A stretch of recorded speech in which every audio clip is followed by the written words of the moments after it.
Womanpreneuer for 2024. How exciting is that? We're starting off the new year with a big bang, and I'm promising nothing but the best womanpreneurs for each and every installment. My womanpreneur for this morning is Davida P. Selby, CEO of Kate Lynn and Appiah Skincare. Welcome again, a new year. Happy New Year to you. How did you bring in the new year? So we brought in the new year at Bloom Bar. Hey, come on. And we've been doing that for the past 5 years, except for COVID. So, we had to go and celebrate, especially since it's their last year here. That's right. So we had to go and, bring in the new year the right way. Okay, amazing stuff. And so jumping straight into it, you are the CEO of Kate Lynn and Appiah Skincare. Correct. A bit of a mouthful, this one. It is, and it's intentionally a mouthful. Because I know, of course, you come from a combined background. Your father is Ghanaian, or your father is African American? My mother is Ghanaian, and my father is African American. Exciting stuff. And you were born in the States. Yes. And then we moved to Ghana when I was 6. For a little bit. Mm-hmm. Yeah. And then moved back to the States when I was a teenager. Mm-hmm. So, my whole life it's been America, Ghana, America, Ghana. Okay. And, I've always identified more with the Ghanaian side. I see. So, yeah. What is that duality like? You think it opens up your world to more cultures, so that if you are in the States, you're still firmly rooted, as they say back home. Yeah. And when you're here as well, you have a different perspective. How does that shape you as a person? Absolutely. And that's such a phenomenal question because I've always had that duality in my life, right? Where I am American, but I'm also Ghanaian. And I think it just gives me a unique perspective and opportunity to introduce the Ghanaian culture to the American friends that I have, and then introduce the American culture to my Ghanaian friends as well, right? Because especially being able to go back and forth my whole life, it has always, just given me that unique opportunity where, I'm 100% Ghanaian, 100% American. I see. And when I'm in Ghana, I'm Ghanaian. When I'm in America, I'm American, I see. So I've never felt the need to choose between the two, So, yeah. And so now you're back in Accra. Are you here for good now? Have you relocated? What's the plan? Absolutely. I have relocated. Aquaba. Thank you. And everything in my life, especially for the past 5 years, has been directing me back to Ghana. Like I said, I was going back and forth, just coming here for holiday.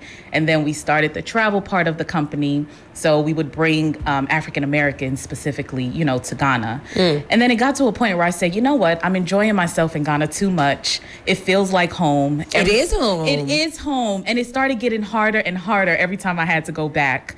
And then everything that was happening with the company too, I wanted to move the skincare and the travel.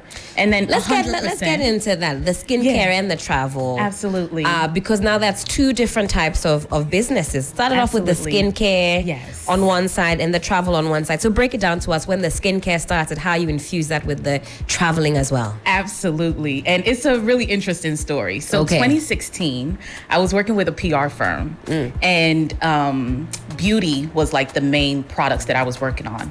So we went and did a tour of like one of the R&D labs, one of the big companies. What's an R&D lab? It's where they sort of like let you know when the next product is coming up. It's where they do all the testing for the products. They let you know, what percentage of each ingredient is in like your bottle of lotion or your bottle of soap.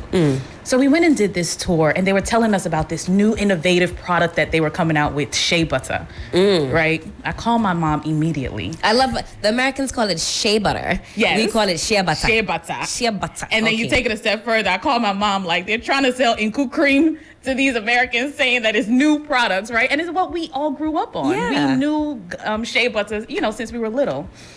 So I was like, you know what? I've been toying with this idea of starting this skincare line. Let me go ahead and do it, because other people are starting to use our natural resources and benefit from it, as opposed to the Ghanaians being able to do it themselves. That's right. So that's when the skincare line started.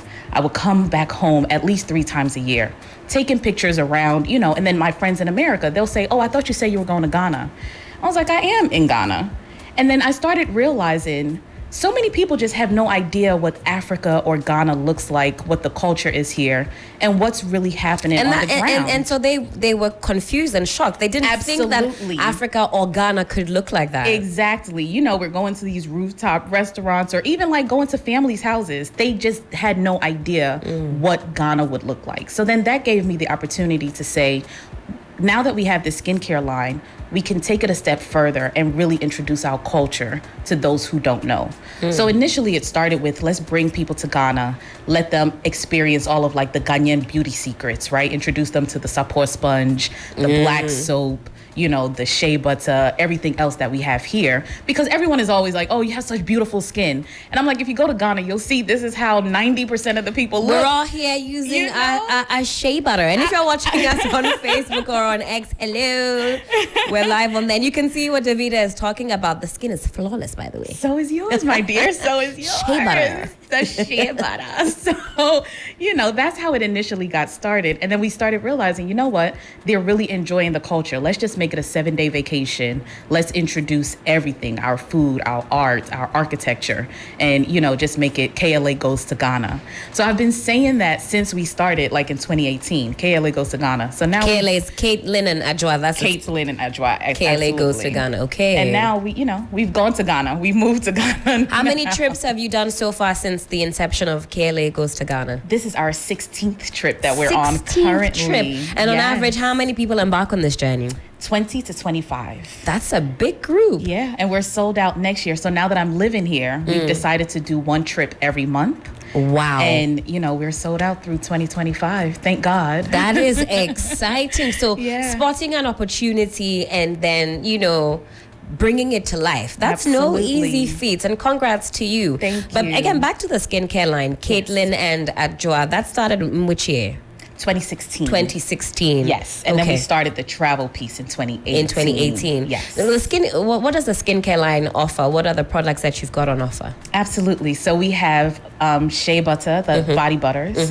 We also have body scrubs. So we use pink Himalayan salts. We also use shea oil. So all of our products have like a shea base. Okay. So we use, you know, we have the body scrub. For my Ghanaians, if you're confused, shea. Every time Davida says shea butter, she's referring to good old shea butter. Okay, we're on the same page. All right. And then we also have bars of black soap. Okay. We also have body wash. And then we just introduced, it's like a tube of the shea butter. So it's the harder version. I see. Where it's easy to just throw in your bag because, you know, the butter it's not as easy to just throw in your bag when you're traveling. That's right. So it's sort of like a travel stick. So that's what we have so far. And then we also have support sponges that we have on our website too. Okay. So all of the Ghanaian beauty secrets, now we're exposing it to the world. You're giving everybody the tea. You're exposing all the secrets. And before you go, I'll let you plug in all the websites and the socials as well so we can find Caitlin and Adjoa. Now, in a world where there's so many different skincare lines, natural skincare has absolutely blown. Absolutely. How do you stand out in a market like that? What are some of the USPs that you employ to make sure that you're not just one of the many? Absolutely. So our marketing and our branding is one of the biggest, you know, differentiators that we have. Everything that we're doing is natural, right? It's directly from here. We're very transparent with everything that we're doing. So we show you the behind the scenes. There's no gatekeeping with our company, right? Okay. So we're showing you exactly how we make the product, how we source the product. You know, we want to be a brand where people, if this is something that you're interested in, you can follow our journey. It can be an inspiration to you. If you're looking to, you know, source shea butter wholesale, we're showing you the right places to go, right? So that's one way that we differentiate. And then also with our branding, I want people to see this product and know that it's a product that can sit on the shelves of a spa. It can sit on the shelves of like a high-end store. And, you know, just making sure that like our Ghanaian products are seen in the way that we want them to be, right? It's not just in a flea market, you know, or the hair care product, the small aisle that we have for black hair care products. This is such a phenomenal product, right? Like we don't talk about the medicinal properties that are in shea butter. Like we take it for granted because it's so available here. That's right. But then when you go abroad and people are like, oh my goodness, look at how it changed my skin. I had eczema. I've been able to, you know, change my skin that way. So it's also a medical product as well.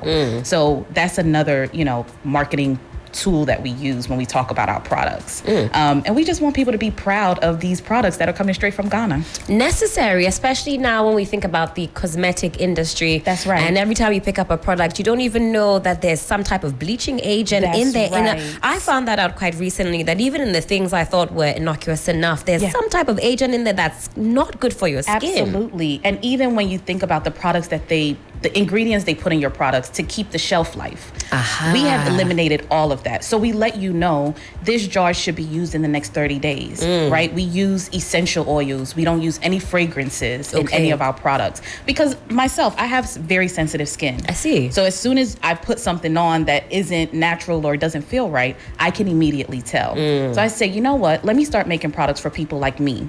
They care about what they're putting on their skin. They care about, the ingredients in their products. But they also want the cute products that, you can leave around your house and your friends come over and they want to use it too. Gift to your mother-in-law, gift to your friends. That's right. Yeah. So. Amazing stuff. We'll plug the socials, as I mentioned before we go. Time check. It is some 9 minutes to the top of the hour, 10 a.m. You're still live here on 3FM Sunrise. It's our first installment of Womanpreneuer for 2024. Davida is my Womanpreneuer of the morning. So then you say skincare now evolved into travel. Absolutely. And so you have big groups coming to Ghana, coming to learn about the culture, eat the food. Yes. What are some of the things that the groups say when they arrive in Ghana? I would say 99% of the travelers say that Ghana feels like home to them. Even the ones who've never been here, the ones who've never been on the African continent. Okay. They always talk about how good the food is, the fact that they don't need salt or pepper on any of their foods here. And True. And they talk about just the hospitality of everyone here, the kindness of the Ghanaians that they interact with. About 50% have come back. I see. Yeah. And then we have 4 people who are actually living here, after as a doing result the trip. of coming on the trip. That's right. That means your hosting was excellent. For somebody to want to come back, it's because you've made them feel welcome and that they want to come back. Absolutely. I see. And I'm always clear with them, coming on a trip is very different from living let here. them know. That's a different conversation. Let them know. They still love it and, they have a great time. We actually have a group here now. Yeah. And they're having a fantastic time too. What's on the bill for their trip? What else is coming? So today we're going to Bridgeview. Oh, okay. So, today we're going to hang out at the resort, just relax, get on the boats. Okay. And then tomorrow is actually their last day. So most of them will be back at the art center picking up all the gifts that they want. I bet they don't want to leave. I'm sure many of them are saying, I don't want to go. They do not want to leave. It's always very hard when it's, the last day. It's always tears. It's very emotional. Oh. Ghana has a tendency to do that to people. It really does. And then this is winter time there too. So they don't want to leave this sunshine and go back and you have to put a jacket on, a coat on, a scarf on, find some boots, maybe some tights. I don't miss that weather at all.